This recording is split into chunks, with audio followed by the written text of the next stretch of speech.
Hello बच्चों आज हम आपको संधि के बारे में बताने जा रहे हैं। संधि किसे कहते हैं, संधि कितने प्रकार के होते हैं, उनकी परिभाषाओं के बारे में आज हम आपके बीच में एक संधि का टॉपिक लेकर के आए हुए हैं। बच्चों, बीएड एंट्रेंस एग्जामिनेशन में हिंदी व्याकरण में संधि का मोस्ट इम्पॉर्टेंट स्थान है और उसमें इस तरीके से आपको क्वेश्चन दिए जाएंगे, आपको पहचानना होगा कि कौन सी संधि है। तो उसके बारे में विस्तृत जानकारी आपको देने हम आए हैं, पढ़ाने आए हैं। और अब हम आपको अपने टॉपिक पे लेके चलते हैं कि संधि किसे कहते हैं। ठीक है, संधि दो शब्दों से बना हुआ, संधि को हम विग्रह कर देते हैं, अलग कर देते हैं। सम धन धी बराबर संधि। संधि का अर्थ है, संधि शब्द का अर्थ है मेल या जोड़। संधि का अर्थ है जोड़ना, आपस में मेल या जोड़ना। ठीक है, संधि किसे कहते हैं? दो निकटवर्ती के परस्पर मेल से जो विकार उत्पन्न होता है या परिवर्तन होता है उसे संधि कहते हैं। जब दो निकटवर्ती वर्ण आपस में जुड़ते हैं और उसमें एक नया विकार की उत्पत्ति होती है, एक परिवर्तन होता है, उसे हम संधि कहते हैं। अब उदाहरण के तौर पे हम आपको बता रहे हैं दो निकटवर्ती वर्ण क्या हैं। जैसे सम धन तोष बराबर संतोष। ये सम और तोष दो शब्द हैं। दो शब्द के पहले शब्द का आखिरी और दूसरे शब्द का पहला वर्ण जब आपस में मिलते हैं तो एक नया विकार एक नए विकार की उत्पत्ति क्या हुई? संतोष। ठीक है, आप ध्यान दीजिएगा, जब हम एक शब्द को अलग करते हैं, बीच में हम प्लस धन के जस्ट अगल और बगल के जो वर्ण होते हैं उसी पे आपको फोकस करना है। मां में आ छुपा हुआ है, हर व्यंजन वर्ण में स्वर छुपा हुआ रहता है। तो मां में आ है, ता में भी आ है। आ और आ यानी दो स्वर आपस में मिले, एक नए विकार की उत्पत्ति हुई। जैसे देव धन इंद्र, देव एक शब्द है, इंद्र एक शब्द है। देव का आखिरी वर्ण क्या है? वह है। और इंद्र का पहला वर्ण क्या है? ई है। वह में आ छिपा हुआ है, ई पहले से ही स्वर है। एक इस शब्द में व्यंजन है, इस शब्द में स्वर है। ठीक है, जब दोनों आपस में जुड़ गए तो क्या एक नए विकार की उत्पत्ति हुई? देवेंद्र। इसी तरीके से तीसरा उदाहरण आप ध्यान दीजिएगा, भानु धन उदय। भानु का आखिरी वर्ण ना है, ना पे उ का मात्रा है। और उदय शब्द का पहला वर्ण क्या है? उ है। तो उ प्लस उ बराबर बड़ा उ, अर्थात ये दो वर्ण जब मिल गए तो एक नया वर्ण की उत्पत्ति हो गई, एक नए विकार की उत्पत्ति हो गई, बड़े उ की। ठीक है, अब हम आगे इनको समझने के लिए, और जैसे भानुदय जो है ये कौन सी संधि है और इसमें कई तीनों में कौन कौन सी संधि है, अभी तो हमने संधि का ही उदाहरण दिया है। आगे चल करके हम संधि के प्रकार और उसके परिभाषा उदाहरण के सहित बताते हैं। ठीक है, अब हम आते हैं संधि किसे कहते हैं या संधि कितने प्रकार के हैं, संधि के कितने भेद हैं। मुख्यतः संधि जो है स्वर संधि, व्यंजन संधि और विसर्ग संधि। संधि तीन प्रकार के होते हैं। ठीक है, कौन कौन सा? स्वर संधि, व्यंजन संधि और विसर्ग संधि। बच्चों, आप स्वर और व्यंजन के बारे में पहले हम आपको बता देना चाहते हैं, स्वर किसे कहते हैं, व्यंजन किसे कहते हैं, तभी आप आगे चल के आपको पढ़ने में, समझने में बहुत ही सरल हो जाएगा। ठीक है, स्वर किसे कहते हैं? आ से लेकर अंकः तक का जितना जो वर्ण है वो स्वर में आते हैं। व्यंजन में का वर्ण, चा वर्ण, ता वर्ण, टा वर्ण, पा वर्ण और या वर्ण, ये सब व्यंजन में आते हैं। आप पिछली कक्षाओं में प्राइमरी कक्षा में आप पढ़ चुके होंगे और आपको फिर स्वर और व्यंजन के बारे में बता दे रहे हैं। ठीक है, तो आगे हम चलते हैं। स्वर किसे कहते हैं? स्वर की परिभाषा क्या है? स्वर संधि की परिभाषा क्या है? स्वर संधि दो स्वरों के मेल से होने वाले विकार, दो स्वरों के मेल से होने वाले विकार यानी जो परिवर्तन होता है, विकार की उत्पत्ति होती है, उसे हम स्वर संधि कहते हैं। स्वर संधि में बच्चों जैसा कि नाम स्वर रखा गया है तो इसमें दो स्वर ही आपस में परस्पर में मिलते हैं, उसे हम स्वर संधि कहते हैं। ठीक है, स्वर संधि कितने प्रकार के हैं? स्वर संधि मुख्यतः 5 प्रकार के हैं। पहला क्या है? दीर्घ संधि। दूसरा क्या है? गुण संधि। तीसरा क्या है? वृद्धि संधि। चौथा यड़ संधि और पांचवा क्या है? अयाज संधि। ठीक है, हम अब आपको दीर्घ संधि के बारे में बता रहे हैं। ठीक है, ओके बच्चों, स्वर संधि का पहला संधि क्या है? दीर्घ संधि। दीर्घ संधि किसे कहते हैं? दीर्घ संधि की परिभाषा है जब समान स्वर पास पास आते हैं, जब समान स्वर पास पास आते हैं और मिलकर एक बड़ा स्वर बनता है, मिलकर एक बड़ा स्वर बनता है, उसे हम दीर्घ संधि कहते हैं। जैसे पास पास समान स्वर आ स्वर है, आ स्वर है, दोनों समान है, दोनों समान स्वर आपस में मिले तो कौन सा स्वर हुआ? आ, बड़ा स्वर, बड़ा आ हुआ। अर्थात जब समान स्वर आपस में जुड़ते हैं तो एक बड़ा स्वर की उत्पत्ति होती है। ठीक है, आ, छोटा आ, बड़ा आ, जब दोनों आपस में मिले, छोटा आ, बड़ा आ, फिर से कर दो यार, बहुत लंबा घिसा दिए, फिर से क्लिक कर दो। यही नहीं चाहती थी मैं।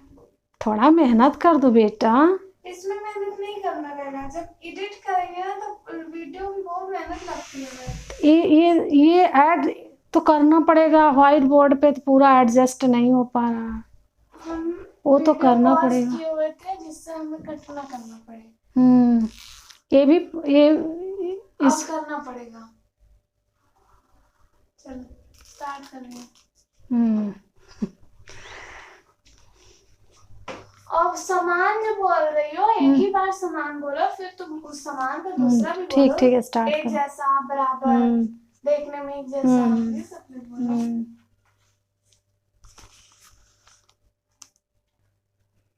बच्चों, स्वर संधि के प्रकार में पहला संधि है दीर्घ संधि। दीर्घ संधि किसे कहते हैं? दीर्घ संधि में जब समान स्वर पास पास आते हैं और मिलकर एक बड़ा स्वर की उत्पत्ति होती है, उसे हम दीर्घ संधि कहते हैं। समान स्वर पास पास आते हैं, उदाहरण के तौर पर देखिए, आ धन आ, ये समान स्वर है। अब ये जो परस्पर में दोनों जब जुड़ गए तब बड़ा आ अर्थात बड़े स्वर की उत्पत्ति हो गई। दूसरा देखिए, ई धन ई समान स्वर है, जब दोनों आपस में जुड़ते हैं तो बड़ी ई की उत्पत्ति हुई। ठीक है, उदाहरण के तौर पर भानु धन उदय, भानु में छोटा ऊ है, ना में छोटा ऊ है, पहले शब्द के आखिरी वर्ड में छोटा ऊ मात्रा का प्रयोग किया गया है, इसमें भी छोटा ऊ है, तो छोटा ऊ दोनों आपस में परस्पर स्वर हैं, ठीक है, एक समान स्वर है। ए भी छोटा ऊ है और ए भी छोटा ऊ है। जब दोनों आपस में मिल गए तो क्या हुआ, कौन सा शब्द की उत्पत्ति हुई, भानुदय। भानुदय में न में बड़े ऊ की मात्रा है, अर्थात बड़ा स्वर की उत्पत्ति हुई है। ये दोनों छोटा ऊ मिल करके बड़े ऊ की उत्पत्ति हो गई है, ठीक है, समान स्वर है। समान स्वर इसमें देखिए, रवि धन इंद्र, ब पे छोटी ई की मात्रा है और ई पे छोटी ई है, ठीक है, तो दोनों समान स्वर हैं, हो गए, ठीक है, दोनों समान स्वर हुए, छोटी ई मिलकर के बड़ी ई की उत्पत्ति हुई। रवि धन इंद्र बराबर रविंद्र, ठीक है। गिरि धन ईस, र पे किसकी मात्रा है, बड़ी ई की मात्रा है, ठीक है, यहां किसकी मात्रा है, बड़ी ई की मात्रा है। यानी ये जो धन है, धन के बगल का ये बड़ी ई है और इस धन के इस बगल में इस शब्द का पहला वर्ण भी बड़ी ई है, तो बड़ी ई समान स्वर हुए, तो दोनों आपस में जब मिले तो ई की उत्पत्ति हुई, ठीक है, बड़ी ई की ही उत्पत्ति हुई। गिरीश, गिर धन ईस बराबर गिरीश।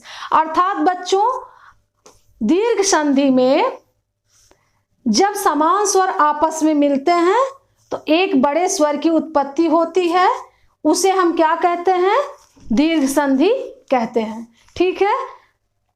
एक आपको ट्रिक बता रहे हैं बहुत आसानी से समझने के लिए, ध्यान दीजिएगा। दीर्घ संधि में हमेशा बड़ी मात्रा का प्रयोग होता है। ये बड़ी मात्रा का प्रयोग होने का क्या मतलब है, बड़ी मात्रा का प्रयोग होने का क्या मतलब है, जब समान स्वर मिलते हैं हमेशा बराबर में बड़ी ई की ही मात्रा आती, बड़ा आ का मात्रा आता है, यानी बड़ा स्वर का प्रयोग होता है, इसको ध्यान दीजिएगा, ठीक है। जैसे गिरि भानु धन उदय, तो भानुदय, भानुदय में बड़े ऊ का प्रयोग किया गया है। रविंद्र में किसका प्रयोग किया है, ये समान स्वर आपस में मिले, बड़े ई का मात्रा आया है। तो ये हमारा जो ट्रिक क्या है, बड़ी मात्रा, यानी बड़ी मात्रा का प्रयोग, चाहे वो ई का मात्रा हो, चाहे वो ऊ का मात्रा हो, चाहे वो आ का मात्रा हो, जो भी स्वर हैं इन सब मात्राओं में अंत में शब्दों में बड़ी ई, बड़ा ऊ, बड़ा आ मात्राओं का प्रयोग किया गया है, तो आप समझ जाइएगा वो कौन सा संधि है, दीर्घ संधि है, ठीक है। अब हम चलते हैं गुण संधि। गुण संधि किसे कहते हैं, जब किसी शब्द में ए की मात्रा, जब किसी शब्द में ए की मात्रा और ओ की मात्रा आता हो। ध्यान दीजिएगा, उदाहरण के तौर पे ए की मात्रा आता है और ओ का मात्रा आता है, उसे हम गुण संधि कहते हैं। जैसे आ दोनों का मेल से क्या उत्पत्ति हुई, आ का मेल उ से होता है तो ओ की उत्पत्ति होती है। आ का मेल ई से होती है तो ए की उत्पत्ति होती है।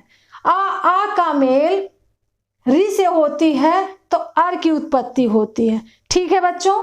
जैसे आ का मेल उ से हुआ तो ओ की उत्पत्ति हुई, ध्यान दीजिएगा, ओ की उत्पत्ति हुई, अर्थात इसमें एक मात्रा है, इसमें भी एक मात्रा है, ठीक है। हम आपको एक ट्रिक इसमें भी बताते हैं, ध्यान दीजिएगा। गुण संधि की आप पहचान कैसे करेंगे, गुण संधि में हमेशा एक मात्रा का प्रयोग होता है, ठीक है, सिर्फ एक मात्रा। एक मात्रा क्या है, ये एक मात्रा है। नरेश, महेश, इसमें इन सब में किसकी मात्रा है, सिर्फ एक मात्रा की प्रयोग किया गया है, ध्यान दीजिएगा, वो हमारा गुण संधि है। जैसे नर धन इंद्र बराबर नरेंद्र, नरेंद्र में कितनी मात्राएं हैं, सिर्फ एक मात्रा का प्रयोग किया गया है, ये गुण संधि है।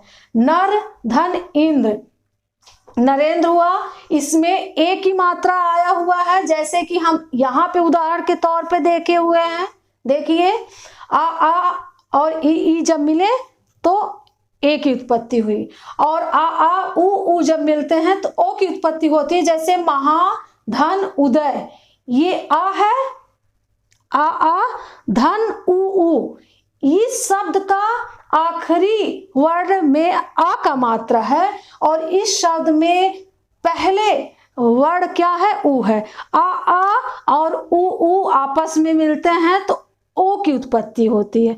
तो इसमें महाधन उदय अर्थात महोदय। तो हमारा ये ट्रिक ध्यान में रखिएगा, गुण संधि में हम क्या प्रयोग करते हैं, सिर्फ एक मात्रा का प्रयोग होता है। महेश, नरेंद्र, महोदय, महोदय में भी एक मात्रा का प्रयोग हुआ है। ठीक है, यही हमारा ट्रिक है। और इसमें हमने दीर्घ संधि में बताया है बड़ी मात्रा का प्रयोग होता है। जैसे आ बड़ाया, ई बड़ी ई, उ बड़ा उ, यानी बड़े मात्रा का प्रयोग। और इसमें क्या है, सिर्फ एक मात्रा का प्रयोग। आगे हम आपको बताएंगे, अगला संधि बताएंगे नंबर 3। तीसरा संधि है वृद्धि संधि। वृद्धि संधि की परिभाषा क्या है बच्चों? वृद्धि संधि में जब किसी शब्द में दो मात्राएं आता हो, जब किसी शब्द में दो मात्राएं आता हो, ये दो मात्राएं आता है, उसे वृद्धि संधि कहते हैं। दो मात्राओं, वृद्धि संधि में दो मात्राएं आती हैं, जैसे औ, ए, ऐ, ओ, आओ। ठीक, तो दो मात्राएं आती है, ये दो मात्राएं आया है, ये कौन सी संधि है? वृद्धि संधि है। इसमें दो मात्राएं आई है, ये कौन सी संधि है? वृद्धि संधि है। ये वृद्धि संधि नहीं है और ये भी वृद्धि संधि नहीं है। तो बहुत सरल तरीके से वृद्धि संधि कैसे पहचाना जाता है? जिस शब्द में दो मात्राएं आती हो, जैसे मतैकता, ता पे दो मात्राएं हैं। ठीक है, हमने जो पहले पढ़ाया था आपको, उस संधि में एक मात्रा का प्रयोग होता है। वृद्धि संधि में एक मात्रा का, गुण संधि में एक मात्रा का प्रयोग होता है, और वृद्धि संधि में दो मात्राओं का प्रयोग होता है। ठीक है, आ के साथ ए आए तो ए विकार उत्पन्न होता है। आ के साथ ए आए तो ए की उत्पत्ति होती है, और आ के साथ ओ आए तो औ की उत्पत्ति होती है। इसमें भी दो मात्रा है और इसमें भी दो मात्रा है। तो उदाहरण के तौर पर देखिए, सदा धन एव बराबर सदैव। सदा में, इस शब्द में आखिरी स्वर क्या है? आ की मात्रा है, और इसमें क्या है? ए की मात्रा है। अर्थात आ और ए जब आपस में जुड़ते हैं तो ए की उत्पत्ति होती है, अर्थात द पे किसकी मात्रा है? ए की मात्रा है, ए की मात्रा है। ठीक है, और दूसरा है मत धन एकता बराबर मतैकता। अब इसमें आप कैसे पहचानोगे कि ये वृद्धि संधि है? ये तो आप पहचान गए। क्यों पहचान गए? क्योंकि हमने आपको बताया था कि दो मात्राओं का प्रयोग हुआ है। तो ता में कितनी मात्रा का प्रयोग हुआ है? दो मात्रा का प्रयोग हुआ है। ठीक है, मत धन एकता, तो ये इस शब्द का आखिरी वर्ण क्या है? ता है। ता में आ छुपा हुआ है। ए है तो आ के साथ ए, तो इसमें ए है तो इसमें आ है, यानी ये है और ये है, ये दोनों आपस में जब जुड़ गए तो ऐ अर्थात ऐ की उत्पत्ति हुई। ठीक है, तो मतैकता। बच्चों बहुत सरल तरीके से समझिए, आ के साथ ए जुड़ गया तो ऐ हो गया, और आ के ही साथ उ जुड़ गया तो औ हो गया। ऐ में भी दो मात्रा है, औ में भी दो मात्रा है। तो ये दो मात्रा, यही हमारा ट्रिक है, दो मात्राओं का प्रयोग किया गया है। ठीक है, हम आगे बढ़ते हैं। यण संधि। यण संधि किसे कहते हैं? यण संधि का परिभाषा है जब किसी शब्द में आधा अक्षर आता है। जब किसी शब्द में आधा अक्षर आता है, जैसे व्यंजन, व्यसन, न्यून, तो न्यून आधा वर्ड क्या है? न है। व्यंजन आधा इसमें वर्ड क्या है? बा का आधा वर्ड है। ठीक है, तो आधा वर्ड आता है, आधा अक्षर आता है, उसे हम यण संधि कहते हैं। ठीक है, और उसके पीछे पीछे वा या उ की मात्रा आए तो उसे यण संधि कहते हैं। ध्यान दीजिएगा, यण संधि किसे कहते हैं? सबसे पहले तो आपका ये ट्रिक है कि आधा शब्द, आधा अक्षर का प्रयोग किया गया है। पहले तो ये आप समझ गए, आधा अक्षर का प्रयोग किया गया है। ध्यान दीजिएगा, उस आधा अक्षर के पीछे कौन कौन सा अक्षर आता है? या आता है, वा आता है, उ आता है, बड़ा उ आता है। ये सब अक्षर अगर आता है तो कौन सा संधि है? यण संधि है। ठीक है, जैसे ई असमान स्वर अगर मिलता है तो ई विकार उत्पन्न होता है या विकार उत्पन्न होता है। उ असमान स्वर मिलता है तो वह विकार अक्षर की उत्पत्ति होती है। री असमान स्वर मिलता है तो र की उत्पत्ति होती है। उदाहरण के तौर पर नी धन उन बराबर न्यून। ठीक है, नी धन उन बराबर न्यून, यानी ये जो हमने आपको बताया ना कि आधा अक्षर के जस्ट पीछे कौन कौन सा वर्ड आता है? वा या उ। इसमें क्या आया है? इसमें बड़ा उ आया है। ठीक है, इसमें कौन सा उ आया है? बड़ा उ आया। ये देखिए न्यून, न्यून आधा ना के पीछे या आया हुआ है, इसमें बड़ा उ आया है। जैसे कि हमने आपको बताया भी है कि उ असमान स्वर में वा की उत्पत्ति होती है, तो ये या में या जो है या के अक्षर के पहले आधा ना आया है, या यूं कहिए कि आधा ना के जस्ट पीछे या आया है। ठीक है, जैसे स्वागतम, स्वागतम देख लीजिए, ये क्या है? ये स्वागतम आपके एग्जाम में आ गया, स्वागतम कौन सी संधि है?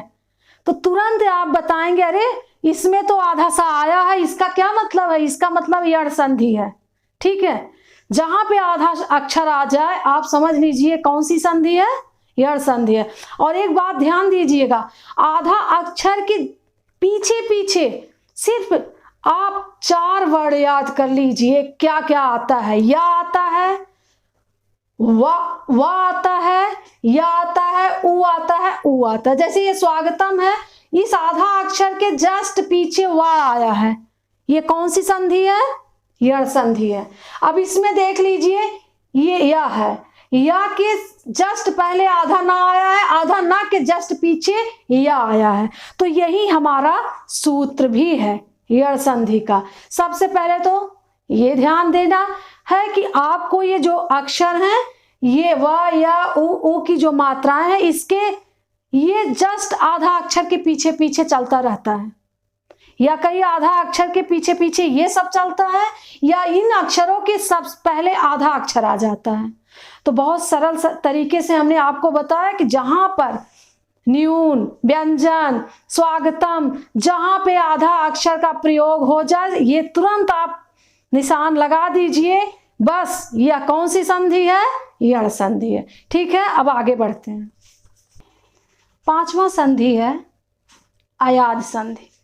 अयाद संधि समझने के लिए बहुत आसान परिभाषा है कि इस संधि में कोई मात्रा नहीं होता है।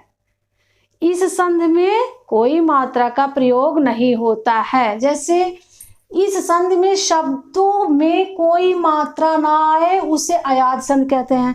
शब्दों में कोई मात्रा ना आए, जैसे ए धन भिन्न स्वर है, कोई भी स्वर अय होता है, ओ भिन्न स्वर मिलते हैं अ होता है, ए के साथ भिन्न स्वर मिलते हैं आय होता है, औ के साथ भिन्न स्वर मिलते हैं, औ होता है। देखिए ये जो विकार की उत्पत्ति हुई है इसमें कोई मात्रा नहीं है, इधर मात्राएं हैं, लेकिन जब ये आपस में जुड़ जाते हैं तो ये जो विकार की उत्पत्ति हुई है या वर्ण शब्द की उत्पत्ति हुई है इसमें कोई मात्रा नहीं है। ये बिना मात्रा के जो है यही अयाद संधि है। ठीक है, उदाहरण के तौर पर देखिए, ने धन अन बराबर नयन। इस नयन में कोई मात्रा नहीं है, लेकिन ने अर्थात ए मिले हैं और आ मिले हैं। ए और आ, न में एक मात्रा है ना, तो ए और आ मिले तो नयन हो गए। पा पे किसकी मात्रा है?